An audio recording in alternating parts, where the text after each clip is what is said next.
All right, we left off at the end of section 2.2, having defined outer measure, Lebesgue outer measure, and shown some properties of it. Of our four desired properties, it satisfied three of them. The outer measure of an interval is its length. Outer measure is translation invariant. Outer measure is defined on the power set of the reals. But outer measure was not countably additive, it was countably subadditive. We got to have countable additivity. So here's what we're going to do. In this section, we're going to define a collection of sets. It'll turn out to be a sigma-Algebra. Title of the section is the sigma-Algebra of Lebesgue measurable sets. So we're defining this collection of sets which satisfies a certain condition. The big picture is, I want this condition to give us countable additivity on this collection of sets, and it will. So what Lebesgue measure will be is outer measure, but not defined on the power set of the reals, but defined on this particular sigma-Algebra of sets. I would like to tell you what this sigma-Algebra of sets looks like. Well, we'll fail miserably at that. We will know that it includes all the Borel sets. And side wager, I dare you to come up with a set that's not a Borel set, let alone a set that's not in the sigma-Algebra of sets. This collection of sets will include the Borel sets and much more stuff, as we can show in a supplemental cardinality argument. So the big picture is, I got to have countable additivity. What do I got to do to get countable additivity? Well, we'll introduce a condition, restrict ourselves to sets that satisfy that condition, show in this section that that condition applies to a collection of sets that forms a sigma-Algebra. And at the end of this section, we'll show countable additivity. The result comes from a couple of sections later, but I put the proof in this section to kind of close that argument now. All right, so here's where we stand. We'll see when we deal, I think this is probably section 2.6, when we deal with non-measurable sets, that there are two disjoint sets of real numbers. All our sets at this stage are sets of real numbers. Two disjoint sets of real numbers, A and B, such that the outer measure of the union of A and B, the disjoint union of A and B, is strictly less than the outer measure of A plus the outer measure of B. So we'll see, by example, that outer measure, it's not countably additive, it ain't even finitely additive. And this has some weird implications. If you've ever heard of the Banach-Tarski paradox, we'll explore that supplementally at the appropriate time, but this is related to that. So, and this is messed up. We can't have that. So what we're going to do is, really, the big picture is countable additivity. We're trying to get countable additivity on some collection of sets. So we're going to restrict outer measure to a smaller class than the power set of the reals. And on that class, outer measure will be countably additive. So that class won't include these sets A and B because they violate countable additivity. They violate finite additivity. Okay, so that's the plan. Smaller class than the power set of the reals. On our wish list of properties of a measure, this was number 4, that the measure be defined on the power set of the reals, and M star is. Well, but M star is not countably additive on the power set of the reals. All right, then to get countable additivity, we're going to weaken property 4. And the collection of sets we will deal with will be the sigma-Algebra of sets which are called Lebesgue measurable. And here's what we mean by Lebesgue measurable. Remember, trying to get countable additivity. Here's the condition. It says set E is said to be measurable or Lebesgue measurable. Everything we'll do in real analysis 1 for sure is Lebesgue measure. So the word Lebesgue is a bit redundant. Set E is measurable if for all A a subset of the reals, the following condition holds, called the Theodore splitting condition. First off, for all A a subset of the reals, that's a bunch of sets. That's Aleph 2 sets, cardinality of the power set of the reals. You know, if you buy into the notation we would use if we accepted the continuum hypothesis. So that's quite a constraint on the surface of it, at least. We're requiring for every subset of the reals that this following condition holds, first off. Second off, remember, we're trying to get countable additivity. Do you see anything here that relates to countable additivity? Let's read it. So we're requiring for every set A, a subset of the reals, we're defining what it means for E to be measurable. The outer measure of A equals the outer measure of A intersect E plus the outer measure of A intersect E complement. Little c means complement in this setting, not closure or anything. We use overlines for closure. So we're taking set A and we're chopping it into two pieces. It's like we're using set E as a cookie cutter. And we're going through and taking set A and cutting a chunk of set A out using set E. And what we have left is A intersect the complement of E. So these are definitely on the right-hand side, these are disjoint sets because E and E complement are disjoint sets. And I always describe it as E's like a cookie cutter and set A is the dough. So we've taken the cookie cutter and cut the dough. Maybe we didn't cut entirely within the dough, but we had some of the dough and some of the stuff that's not in the dough. And we're requiring an additivity condition. That's exactly what this is. A intersect E and A intersect E complement, these are disjoint sets. And when you union them together, you get set A. These are the points in A and in E, and these are the points in A and not in E. They're in E complement. So these two sets together, A intersect E and A intersect E complement, union to give set A, and we're requiring that the outer measure of A be the sum of those two pieces that make up set A. So this is very much a countability, well, an additivity condition, a finite additivity condition, but this is very much related to adding the outer measures of disjoint sets, particular disjoint sets, the one given in the context here. But we're adding outer measures of some disjoint sets, and they add in the desired way. These two things, union, disjoint, to give set A. So the outer measure of set A seems it ought to be the outer measure of one piece plus the outer measure of the other piece. All you did was break A into two pieces using set E to cut it. That's the Theodore splitting condition. We'll talk history of it here in passing in a few pages. It isn't at all clear that this condition leads to countable additivity, but as I said, notice at least it involves adding the measures of the outer measures of two disjoint sets, A intersect E and A intersect E complement. So a set is said to be measurable if it satisfies these conditions. For all sets A, we get this equation satisfied, implies set E is Lebesgue measurable.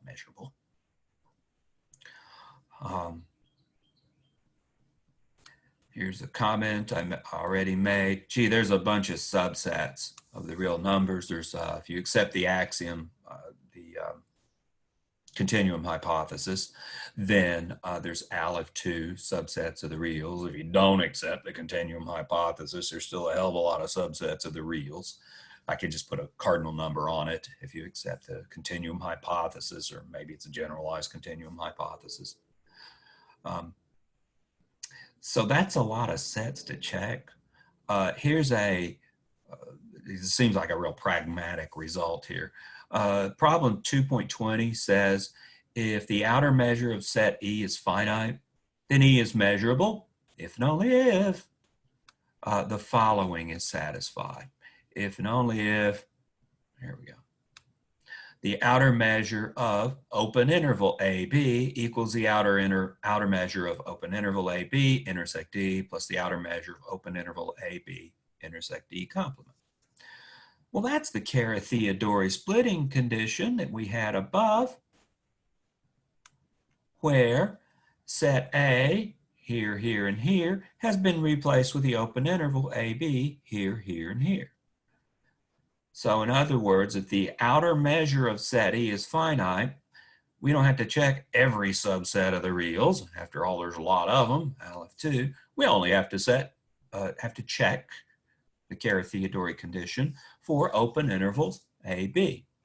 And there's relatively few of those. There's quote unquote only Aleph1 of those. Well, it's a bunch. It's uncountably infinite, but it ain't that uncountably infinite. So it's a level of infinity lower. Not that we'll actually get into running through the list of all intervals or anything like that. We'll go straight to the Theodore condition to check measurability. But this has some appeal because of this cardinality argument. Here we only have to check Aleph1 sets to see if the Theodore splitting condition is satisfied, and we don't have to check Aleph2 of the sets. All right. I'm going to step aside here briefly being a couple pages of notes, and look at an approach to measure different from our approach, an approach that it's a little more natural approach. It mimics the way we developed Riemann integrals. Remember how we defined the Riemann integral back in our Riemann-Lebesgue review? We defined a function to be Riemann integrable if the upper Riemann integral equals a lower Riemann integral. Well, guess what? I think I might have mentioned this in passing. In addition to outer measure, there's a thing called inner measure. In outer measure, we took a set and covered it with bounded open intervals. And then we sort of shrank them. We shrank them with an nth. We summed up their lengths, took an nth over that. That's the sort of shrinking. If you're familiar with shrink wrap, when you buy a box of whatever and it's got the plastic wrap on it, that plastic wrap is shrink wrap. What they do is they wrap it in the plastic somewhat loosely, and then they heat that plastic and it shrinks and it adheres to the shape of the box. Think of outer measure like that. We cover a set with open intervals, bounded open intervals, and then we shrink them tight onto that set using that nth in the definition of outer measure. Well, that's kind of what happened in terms of upper and lower Riemann integrals. Remember, upper Riemann integrals, they were always too big. So we shrunk them. We took an nth. Actually, I'm sorry, they resulted from an nth. We looked at upper Riemann sums, which were always too big, and we took an nth to define the upper Riemann integral. We looked at lower Riemann sums, and we took a sup. And that's what the lower Riemann integral was. And if all was well, then those two things met up. Let's try something like that with measure. We've already got the upper stuff, the part that's too big. We've got outer measure. Outer measure in this story is sort of analogous to the upper Riemann sums. We need a lower idea. We need an inner measure idea. The following is from a book by Bruckner, and Thomas, simply called Real Analysis, would be considered a competitor to the Royden and Fitzpatrick book. This book is from 1997. I go to this reference because I had this book, and I can read it. It's a readable book. I don't think it caught on too well. I don't think it's still in print, but anyhow, the material's still valid. And here's their approach to measure. They're going to define the lambda value. Lambda, they're drawing an analogy with length. That's why they're using lambda. Going to define lambda, the lambda value of open interval AB to be the length of that interval to be B minus A. Define the lambda value of an open interval to be infinity if the open interval is unbounded, in which case either A or B would be infinity or negative infinity. So the lambda value of an open interval is its length. That's very much the way we started our conversation of outer measure.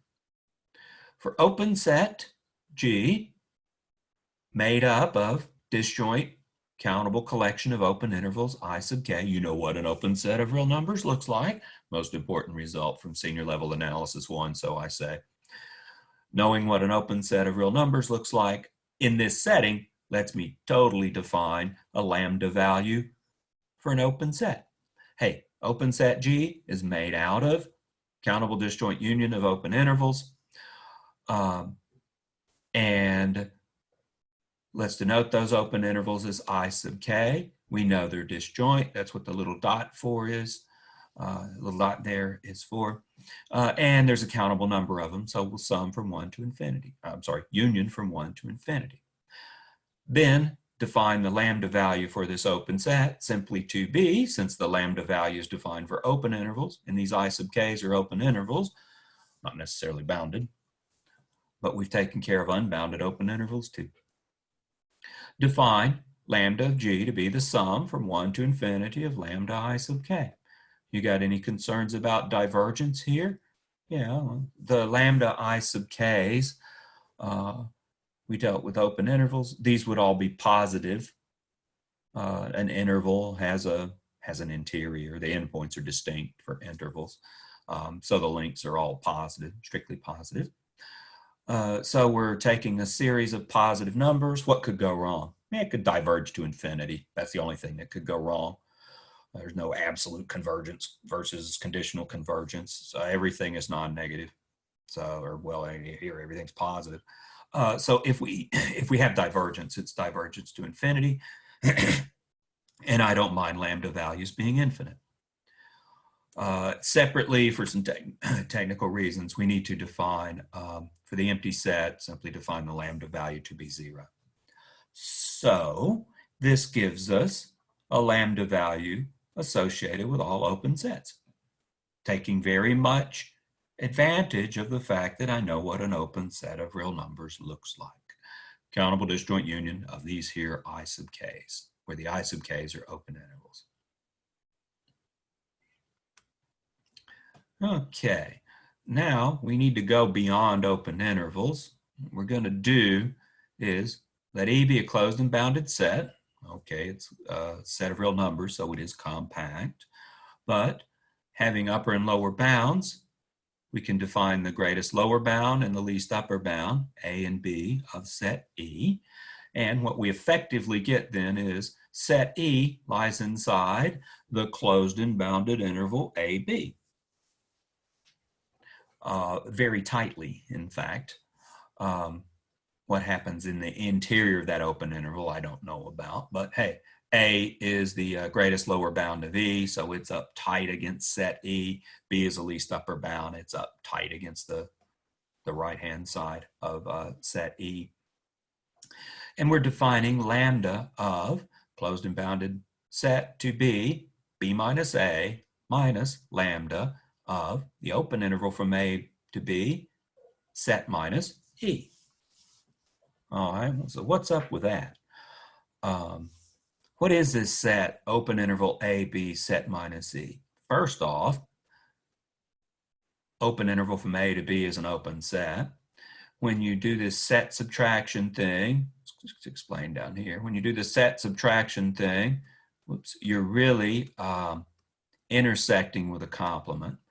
So open interval from A to B, set minus E, it's really the open interval intersect the complement of set E.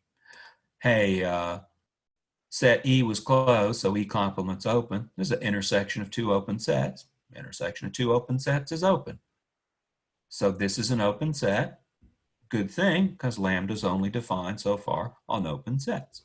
So the lambda value is defined. They're building lambda up on larger and larger collections of sets. But this would be the weight, the lambda value of the complement of E inside this open interval. So what they're doing is they're taking the length of the interval from A to B, and they're subtracting off the stuff that's not inside E. They're subtracting off the complement of E, with the idea being what's left is in set E. Right, with a possible exception of point A and point B themselves. So this is a very reasonable thing to take as a definition of lambda of E, bounded inside a closed and bounded interval, throw the endpoints away, take a complement of that thing, producing an open set. This is the complement of E, intersect open interval A, B. That's an open set, so that has a lambda value assigned to it above. Subtract that from the length of the interval. That's what we'll call the lambda value of E. So a lot of weight goes on open sets again. All right, we could, let's see, rewrite this as lambda of E plus lambda of the open interval may be set minus E equals B minus A. Hidden in there, there's a little bit of countable additivity. These two sets are disjoint.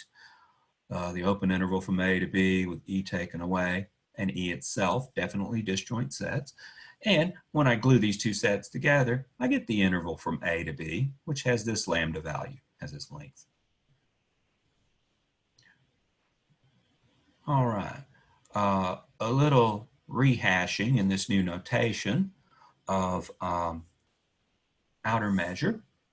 Let E be a subset of reals. Define the outer measure to be the nth, just like we did, of lambda of G, just like we did, such that E is a subset of G and G is open, just like we did.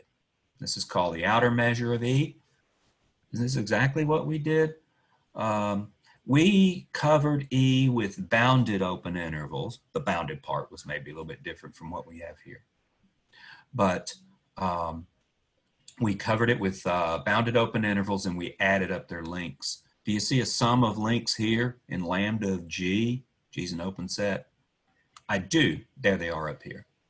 So lambda of G is a sum of lambda values of intervals. So it is a sum of lengths of intervals.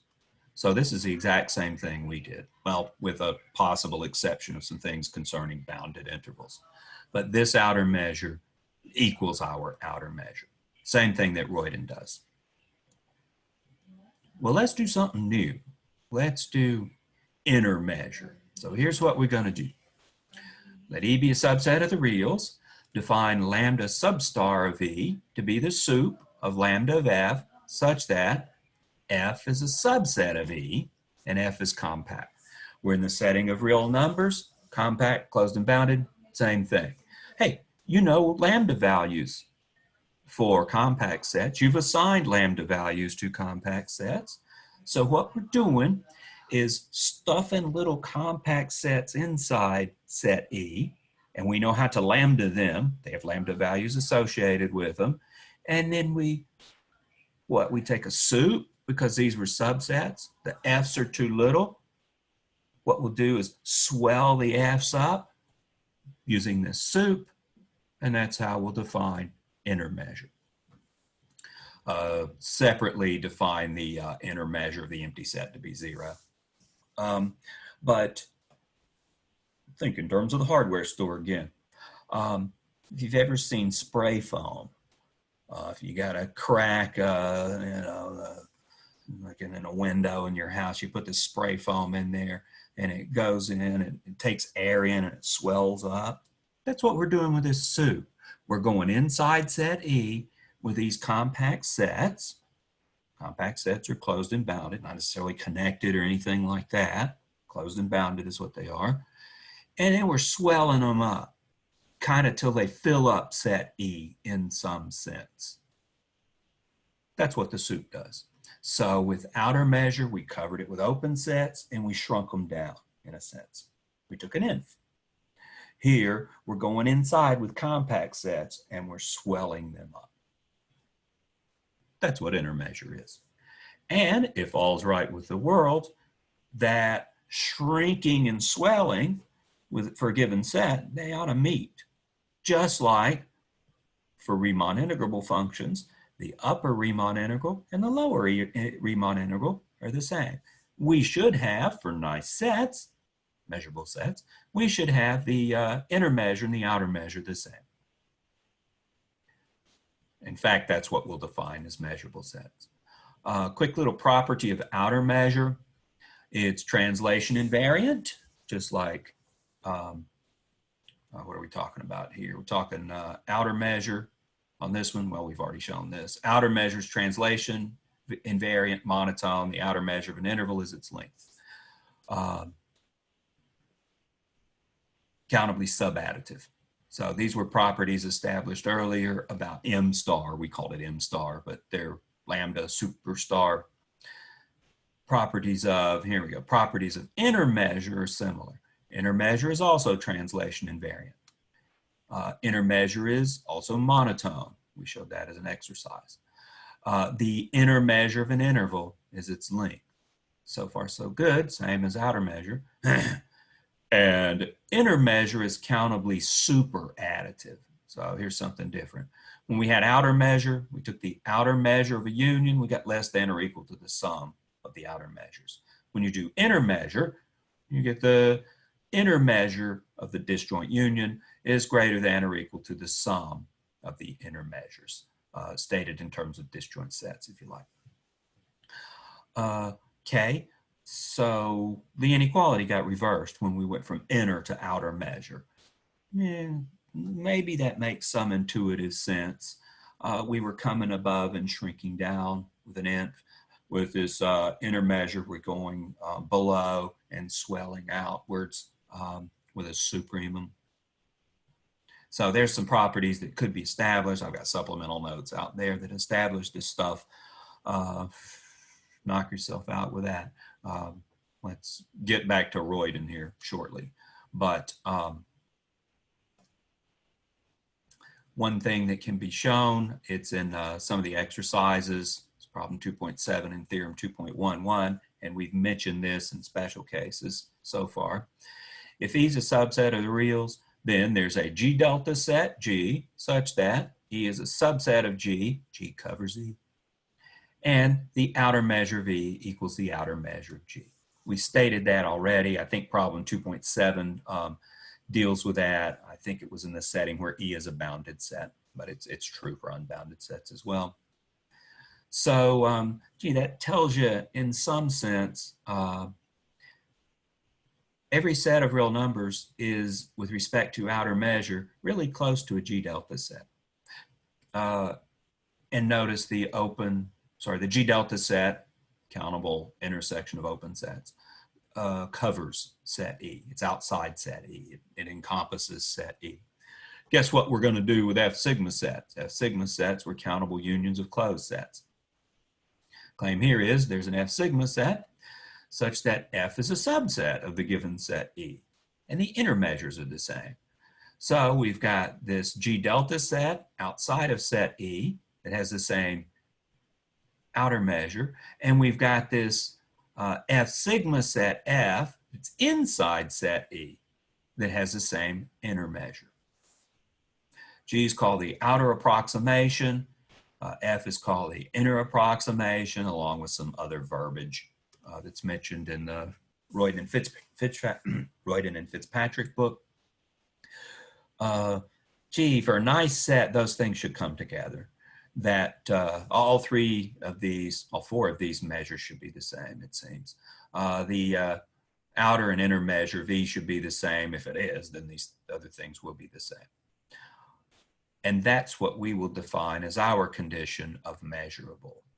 Okay, so just like in the Riemann integrable definition, I said a function is Riemann integrable if the upper Riemann integral equals the lower Riemann integral. Well, let's do the same thing here and say a set E of real numbers is measurable if the inner measure of that set equals the outer measure of that set. Well, that's exactly what's done here. We'll denote that measure with an M and say it equals the outer measure. Or for that matter, the inner measure. They're the same, it doesn't matter. Bounded sets, we'll state it like that. For unbounded sets, we set this up in terms of with the inner measures dealing with closed and bounded set. There's some boundedness must pop up for a technical reason we won't get into. If E is unbounded, then E is measurable if E intersect I is measurable for every finite interval I. And again, we'll define the measure to be the, say, the outer measure. So that's what inner and outer measure are, and that's how inner measure differs from outer measure, and that's how you could define what it means to be measurable. This approach, a little more intuitive maybe. It's more in line with how we approached integration. Out of this, one gets countable additivity. Turns out, if you take this approach, you will get countable additivity on your collection of measurable sets. If you approach it this way, you don't have to deal with the Theodore splitting condition. We do deal with the Theodore splitting condition, and we could prove some of these claims that I'm stating. There's a few of them in the notes. This definition of measurable is based only on bounded sets. We can establish the following relation that the inner measure of E, where E has B as its least upper bound and A as its greatest lower bound. So when dealing with the bounded sets, and we, in some sense, ultimately, we're just dealing with bounded sets.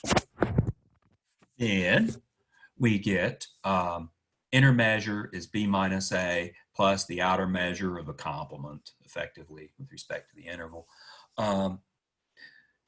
This means inner measure is defined in terms of outer measure. So we could ultimately do everything simply in terms of outer measure. And that's how the Royd and Fitzpatrick book is laid out. So that's how they are able to never mention inner measure. Inner measure ultimately is based on outer measure. So one could show, we ain't gonna, but one could show the Theodore splitting condition on set E implies outer and inner measures are the same, and one could show if outer and inner measures are the same, then the Theodore splitting condition holds on this set. In other words, Theodore splitting condition holds if and only if inner measure equals outer measure. So we're all on the same page here. Both the inner outer measure folks are on the same page as we are, and we're on the Theodore splitting condition page. But it's all the same, it turns out. The Theodore splitting condition, I still say, well, that's a pretty weird, unnatural thing to look at. This inner outer measure approach is a more natural way to approach it, I think. It's more in line with how we dealt with integrals. A touch of history on this. Henri Lebesgue, 1875 to 1941, was the first to crystallize the ideas of measures and integrals that we cover in part 1 in Real Analysis 1. It's his dissertation. His dissertation was in English, Integral Length and Area, 1902. I was thinking, he published it in 1902 as well. He published it in a paper by the same name, Integral Length and Area. Lebesgue originally does this approach of Bruckner and Bruckner, the book I just quoted, does this inner and outer measure stuff. So that approach historically comes first. It's more natural. His definition of measurable is that given above in terms of the inner and outer measures. He publishes his stuff. So this is kind of cool. I mean, I can put my finger exactly on the time frame of when this stuff started, 1902. Here's the publication. Follow the hyperlink in the online notes. It'll be in French, of course, but this gives a paper that lays down the original Lebesgue measure. There were measure ideas floating around in the math community around 1900 and the late 1800s, but it's Lebesgue that first solidifies them. Theodore comes along with his splitting condition in 1914. We'll deal with this Theodore inner outer measure. This Theodore splitting condition and outer measure in a more abstract setting. It's in part 3 of the book, so that puts it in part 2 of the class. It puts it in Real Analysis 2. It's somewhere in chapter 20, apparently. But if we do somewhat more abstract measure, then we would approach it and see Theodore again I've heard of Theodore. I couldn't tell you anything he's done other than this splitting condition thing. So it's a big result for sure. If we were to do probability theory, I ain't talking about, you know, picking marbles out of an urn and what color are they kind of probability theory. I'm talking a modern probability theory. It would require this abstract measure stuff.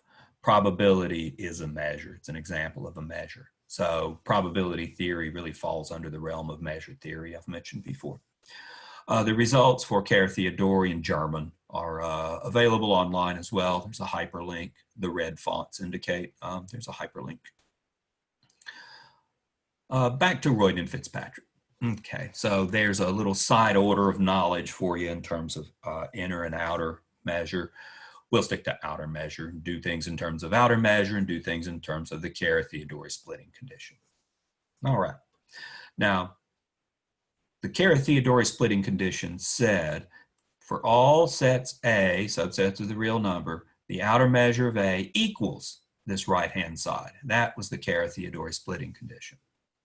Well, now, the set A intersect E here and the set A intersect E complement there, these are obviously they're disjoint sets. This one's a subset of E and this one's a subset of E complement. So these are disjoint sets. They union to give set A.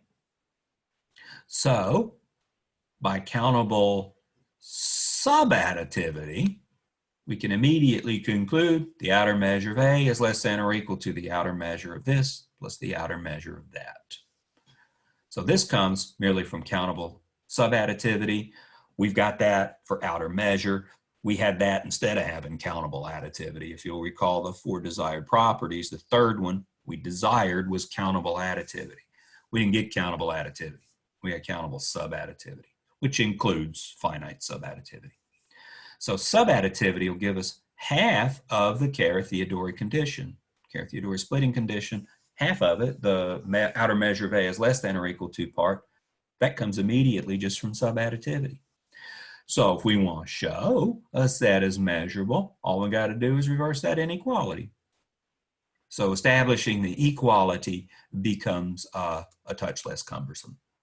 All we need to show is that for all sets A, subsets of the real, the outer measure of A is greater than or equal to the right-hand side.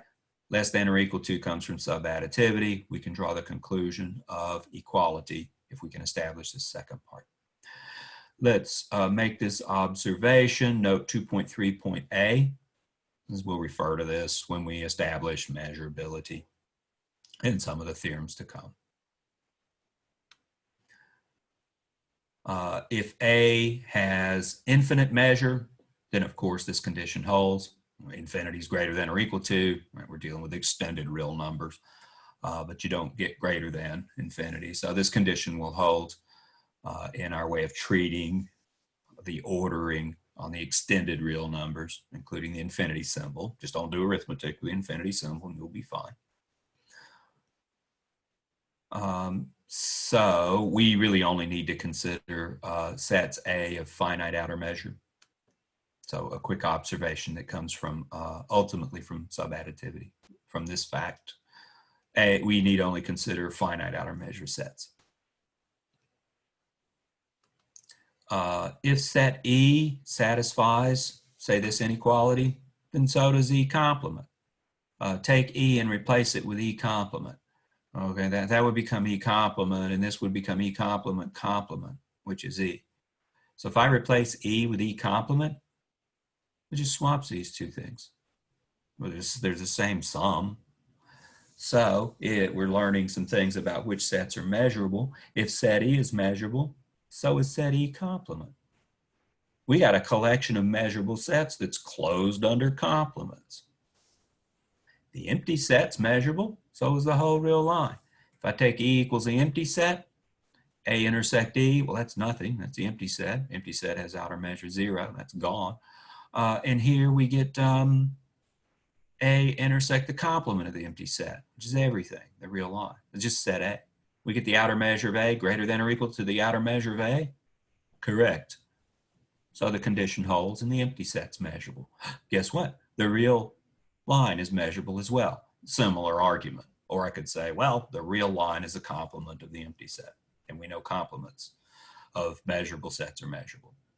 So what we're looking at here is the measurable sets are a collection of sets that's closed under complements, includes the empty set, and includes the real numbers as a set themselves. Of course, I'm suggesting algebras and sigma-algebras from back in section 1.4.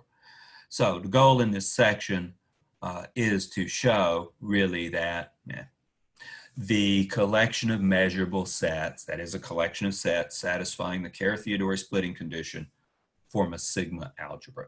And it's called the sigma-algebra of Lebesgue measurable sets. That's the title of the section. So goal now is this collection of sets which are measurable, which satisfy the Theodore splitting condition, that is, form a sigma-algebra. We already got it closed under complements.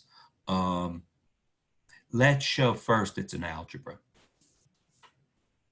Maybe we'll cut the video at that, and then we'll switch over to the countable stuff. We would have to show the sigma part. A claim here in proposition 2.4 that trying to add to my list of sets that are measurable. Set of outer measure 0 is a measurable set. Let's look at a proof of that. Oops. Okay, so proposition 2.4 claim is if the outer measure V is 0, then E is measurable. That is, E satisfies the Theodore splitting condition. Let's illustrate some of this equipment we got. Let A be a subset of the reals, arbitrary subset of the reals, and that's what you got to deal with to show measurability. Then A intersect D is a subset of E, because it's only some of the things in E. So everything on the left-hand side is in E and in A. So certainly a subset of E. A intersect E complement is a subset of A. It's some stuff in A and somewhere else. So trivial observations really there. We've got monotonicity from our very first result on outer measure, going for us by lemma 2.2.a. Having these subsets, then I know the outer measure of this is less than or equal to the outer measure of that. So the outer measure of A intersect E is less than or equal to the outer measure of E itself by this subset inclusion. Outer measure of E is 0. So the outer measure of A intersect E is 0. Outer measures don't get any less than 0. Got that lower bound on these things. And similarly, the outer measure of A intersect E complement is less than or equal to the outer measure of A. Using the subset inclusions, monotonicity gives us that. Got a little extra mileage out of this one, knowing the outer measure of E. So we're using our hypotheses. That's a good sign. So we've got outer measure of A is greater than or equal to this outer measure. So let's write that down in the other order. Outer measure of A intersect E complement. That's the same as the outer measure of A intersect E plus the outer measure of A intersect E complement. How can you just add that in? Because it's 0. So we know this is 0 from the argument here. It's not explicitly said, but skipping some tiny steps. Because that's 0. Oh, and maybe a quick observation. Hey, once I get the M stars floating around, these are regular old equations with numbers in them. They're measures, but they're just numbers. Or possibly the infinity symbol. But there's nothing exotic here. These are just real numbers, or the infinity symbol. So we've added 0, so that's why we've got equality there. And that's exactly what we needed to show. We needed to show the outer measure of A is greater than or equal to the sum of these two measures. If you like, I can write this A intersect E complement as A set minus E. So we had done that in passing somewhere. So we've got outer measure greater than or equal to the right-hand side, if you will, of the splitting condition. Well, I can reverse that inequality as we commented just recently in note 2.3.a. So we get equality between this and that for set E. Well, there you go. Then set E is a measurable set. So sets of measure 0 are measurable sets. Oops. So complements of sets of measure 0 are also measurable. I'm looking for what measurable sets are. I ain't got much. I've got measure 0 sets. Can you tell me about some of those? Not so much. Countable sets. Countable sets have measure 0. Some uncountable sets have measure 0 as well. Believe me, that we haven't proved. We will before it's over with. But I know countable sets are measurable because they're measure 0, and all measure 0 sets are measurable. I've got some bad news for you. I'm not going to be able to tell you what measurable sets look like. Tell you what some of them look like. Borel sets are measurable sets, it turns out. But I'm not even going to be able to tell you what all the measure 0 sets look like. We'll go through and argue that there's a lot of measure 0 sets. I can't tell you, I can't describe those. See, again, well, I'm so proud of the fact that I know what an open set of real numbers looks like because I know so little about the other sets of real numbers. So we're dealing with a collection of sets that includes sets of outer measure 0 and their complements. All right, we ain't going to get far with integration with just that. The set subtraction, maybe make a little comment. The book had used a tilde somewhere in some of our encounters with set subtraction earlier, and tildes was used for complements. This was when they were dealing with abstract sets, and I've never seen this notation elsewhere.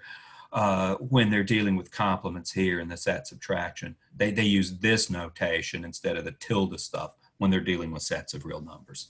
Well, this is all about sets of real numbers. You come back and take real analysis too, we'll maybe deal with some sets of other things, but for now it's sets of real numbers.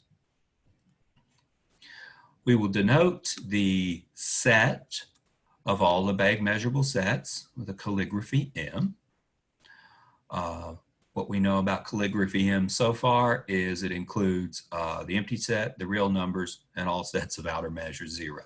And their complements. I should add that to the list. Oh, I did add that to the list. Also, M is closed under complements. Now, as observed in that note, it's primarily using that note for reversing part of the splitting condition, but we observe that closure under complements as well in the note. So I need more than that. Proposition 2.5 says the union of a finite collection of measurable sets is measurable. Oh, the F word, finite. All right. I would really like to see that replaced with countable. But let's make a couple of observations and then we'll look at some proofs. So we've got a collection of sets that's closed under complements and finite unions. Well, that's what an algebra of sets is. So once we prove proposition 2.5, we will know that calligraphy M is an algebra of sets. We're going to see below that it's actually a sigma-Algebra of sets. So proposition 2.5 and 2.6 are sort of siblings. This one shows that finite unions of measurable sets are measurable. Proposition 2.6 shows you that the measures of the unions are what they ought to be. Proposition 2.6 says, let A be any subset of the reals, let E sub k be a finite disjoint collection of measurable sets, so they're in calligraphy M. Then the claim is the outer measure of A intersect this union equals the sums of the outer measures of A intersect E sub k. We'll go through and prove that, but A could be any subset of the reals. If A are the reals themselves, then hey, A intersect, I can just drop that. I mean, it's everything, intersect. And what we would have when A equals the reals, we'd have the outer measure of the disjoint union is the sum of the outer measures. Excellent. That's finite additivity. So we'll have not only that M is an algebra, but that outer measure is finitely additive on M. We gotta have countable unions and countable additivity, and that's the next two results. But let's go through and prove 2.5 and 2.6 right now, and we'll save the countable stuff for later. Union of a finite collection of measurable sets is measurable. All right. So we're going to show this just for 2 sets. It's finite, so induction will take care of it. If we can show it for 2, mathematical induction will take care of any finite number. So let E1 and E2 be measurable sets. We need to show that the union, E1 union E2, satisfies the Carey-Theodore splitting condition. So we need an arbitrary subset of the reals. Let A be any subset of the reals. Then, okay, outer measure of A is the outer measure of A intersect E1 plus the outer measure of A intersect E1 complement.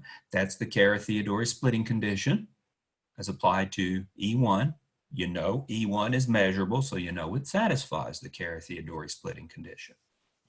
Let's hang on to this first part, and let's take this second part, and let's treat A intersect E1 complement as a subset of the reals. And let's use the fact that E2 is measurable and apply the Carey-Theodore splitting condition to E2. So what we've got here is concentrating on this second part in the previous line. We got this set. It's a subset of the reals. Remember, when a set is measurable, I can take any subset of the reals in the Carey-Theodore splitting condition. So instead of just set A by itself, I choose this set, A intersect E1 complement. Okay. So the outer measure of this set of real numbers would be the outer measure of the set of real numbers intersect E2 plus the outer measure of this set of real numbers intersect E2 complement. So this second thing in the stuff in set brackets, that's exactly the Carey-Theodore splitting condition applied to set E2, intersect E2 and intersect E2 complement. Except instead of having just A there, we've got this particular set. I've indicated it's a subset of the real numbers, meaning it's playing the same role that A plays in this first equation. I mean, take the A and replace it with this, and take the E1 and replace it with E2, and you've got the part we're concentrating on. Let's call that equation star. We're going to need that later. In general, a set theoretic equality is A intersect E1 complement intersect E2 complement. There's a sort of an associativity in intersections. Can be written as A intersect E1 complement intersect E2 complement. We just move the square brackets over to here. And De Morgan tells you that E1 complement intersect E2 complement is the same as the complement of the unions, E1 union E2 complement. Where are we going? We're trying to show E1 union E2 satisfies the Carey-Theodore splitting condition. Well, in so doing, somewhere in there, we're going to need A intersect E1 union E2, and we're going to need A intersect E1 union E2 complement. So that's where this will play a role. Let's call this equation star star. All right, this is going to be a little unpleasant. I claim this set equality. It's an elementary thing to do. Let's go through it. It's tedious as well. I think the book just states this and moves on. Well, let's put them details in there. So the claim is we've got equality of the set on the left with the set on the right. Let me give them shorthand names temporarily. All right, we're going to show one as a subset of the other in the usual old introductory set theoretic way. So let X be in this set on the left. That's a union, so that means either X is in this first set or X is in this second set. Whoops, second set, here it is down here. If X is in the first set, A intersect E1, then X is in A intersect E1 union some more stuff. I think that's clear. I'll settle for clear, and that's the right-hand side. So if X is in this piece, then it's in that right-hand set. If X is in A intersect E1 complement intersect E2, that's the second part. It's got to be in either the first part or the second part. If it's in the second part, then X is in A intersect E2. After all, it's in A intersect E2 intersect something else. So it's definitely in A intersect E2. And that means X is in A intersect, here's the E2, union something else, the right-hand side. So anything in the set on the left is in the set on the right. That is, the set on the left is a subset of the set on the right. Let's do it the other direction. Let X be in the set on the right. A intersect E1 union E2, which could be expanded a little bit and broken into two pieces that we can deal with.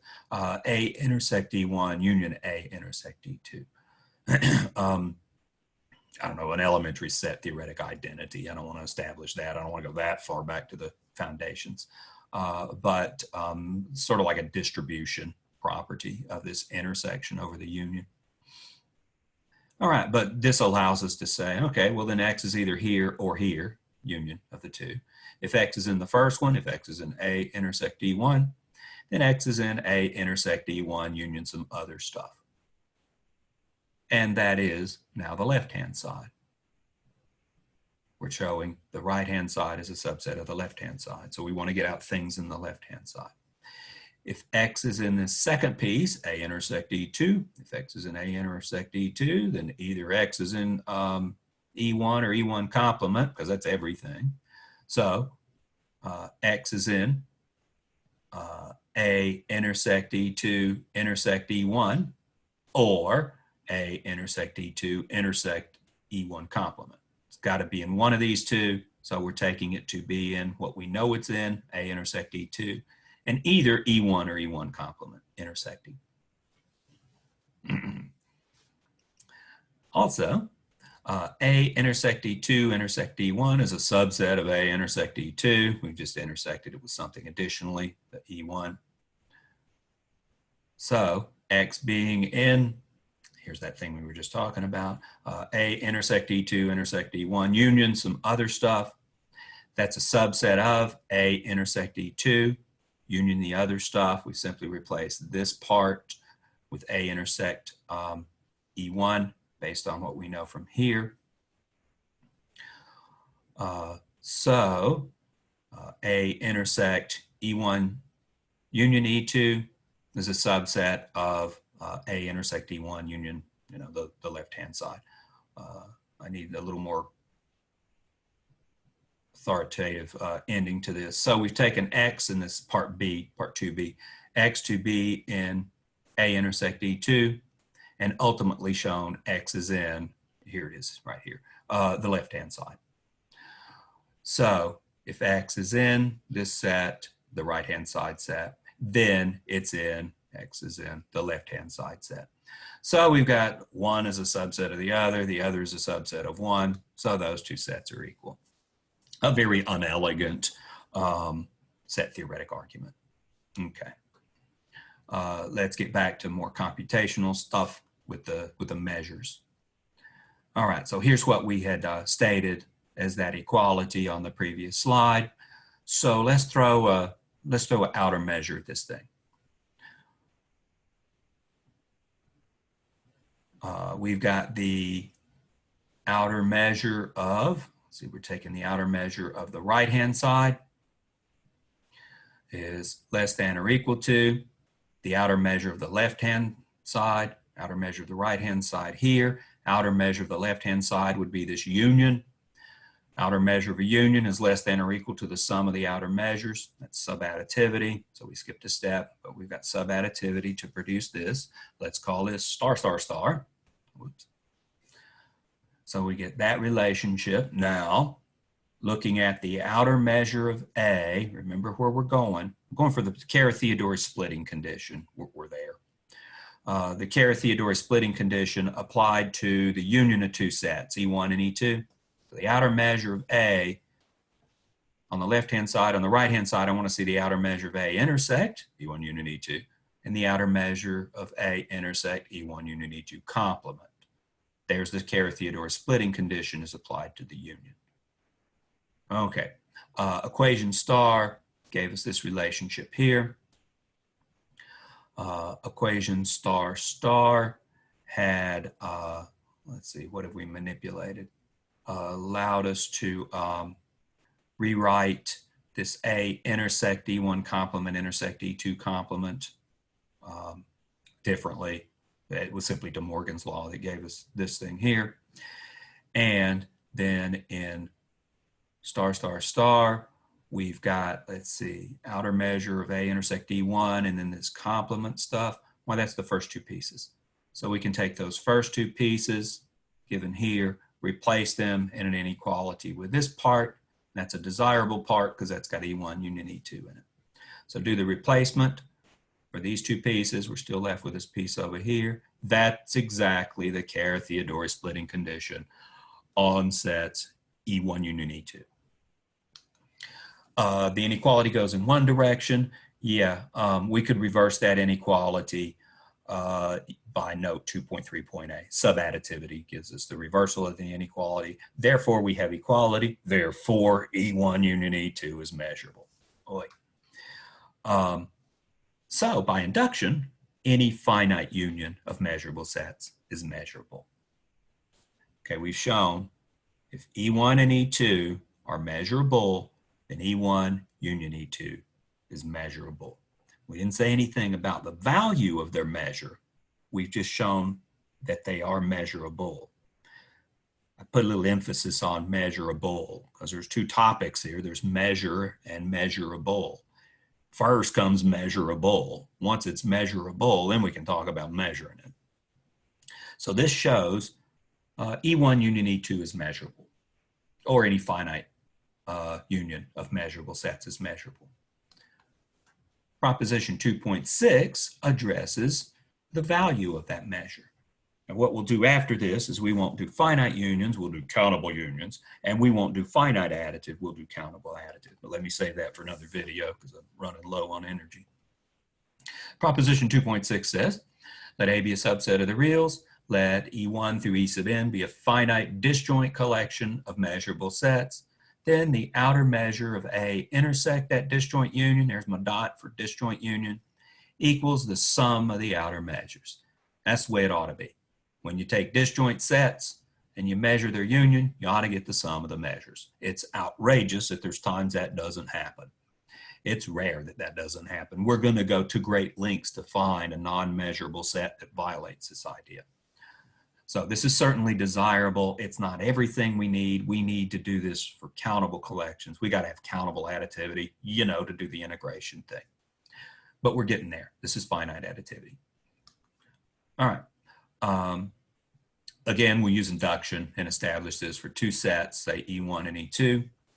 So let E1 and E2 be measurable. Suppose they're disjoint, their intersection is empty, and let A be an arbitrary subset of the real numbers. Then A intersect E1 union E2 intersect E2 is the same as A intersect E2. We've intersected A with E2 and this extra stuff. Well, this extra stuff intersecting with E2 is just going to leave the E2 part of that center set, if you will. I mean, that's not a rigorous set theoretic argument, but you should believe this is a true set identity. Over here, some similar type things. A intersect E1 union E2 intersect E2 complement. Claim is A intersect E1. Yeah, when we go through and take E1 and add in some stuff in E2 complement, well, this intersection here is just going to chop that, any extra stuff that was added with the E2 is going to chop it out with the E2 complement, and we're left with this left-hand side reducing to A intersect E1. Again, not a rigorous argument, but hopefully plausible. So, the outer measure of A intersect E1 union E2 is, since E2 is measurable, it's the Theodore splitting condition, it's the outer measure of that set, intersect E2, plus the outer measure of that set, intersect E2 complement. The underbrace stuff is playing the role of set A. I can let set A be any subset of the reals. And we'll get an equation of this sort provided E2 is measurable. E2 is hypothesized to be measurable. Fine, we get the equality there. Okay. We were just addressing these sets. A intersect E1 union E2 intersect E2. We addressed that and saw that was A intersect E2 equals. So replace this with A intersect E2 because they're equal. We saw A intersect E1 union E2 intersect E2 complement, this thing here, now you see why we looked at it, is A intersect E1. So we get an A intersect E1 here. Let's write that as a sum. We've got A intersect, well, in reverse order, we got A intersect the first set plus A intersect the second set, outer measures. That's a sum from 1 to 2, the outer measure of A intersect E sub k. And over here, we've got a union of E1 and E2. We got A intersect a union equals a sum of outer measures of A intersect sets. A sum of outer measures of A intersect sets. Only 2 of them, but that's all we needed to show. And this, first and last, is exactly this when n equals 2. Induction will take care of remaining finite cases. Finite collections of sets. So that takes care of us showing 2 significant things. It's not enough to finish off, but 2 significant things. The collection of Lebesgue measurable sets form an algebra. An outer measure is finitely additive on that algebra of sets. All right, well, what we'll do next is dump finite and replace it with countable, and dump finite additive and replace it with countably additive. And then we will have a sigma algebra of sets on which outer measure is countably additive. Excellent. We had 4 things we wanted on the list. And when we restrict ourselves to this sigma algebra of measurable sets, we'll have the first 3 of them. We'll have the measure, the Lebesgue measures will define it. The measure of an interval is its length. We'll have translation invariance. You already have that for outer measure. And we'll have countable additivity. The only thing we won't have is we won't have this thing defined on the power set of the reals. It's defined on some smaller collection.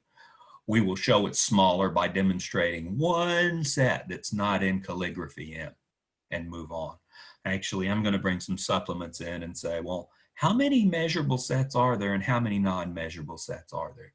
I think that's a reasonable question. I don't know why it's not in the book, but I got some supplements I'll bring in on that stuff. But what's left to be done here is the countable part. We got to transition from finite to countable. So we'll do that in another video and finish up this section in that. Have a nice little break. Bye-bye.